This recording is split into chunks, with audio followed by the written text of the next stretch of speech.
बेवफा तय मोला भुला गे, होली के त्योहार माँ मोला रुला दे है। सब खेलत है गुलाल तय हंसी दिखा दे है, पर याद रखे रंग बदलते देर नहीं लगे।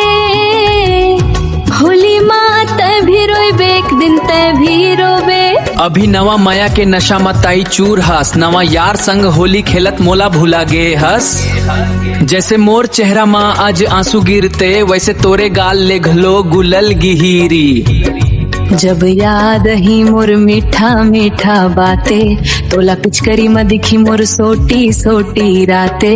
होली में तय भी रोइबे एक दिन तय भी रोइबे।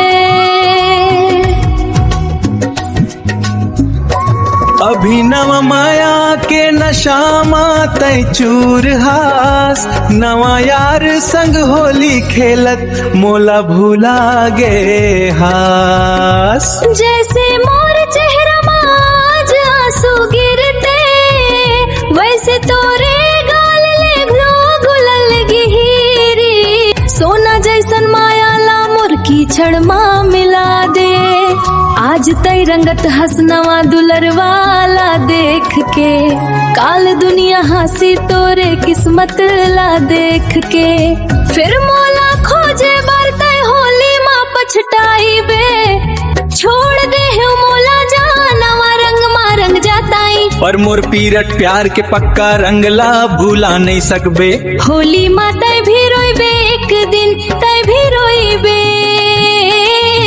मोला रुला के ताई चैन कैसे पाइबे।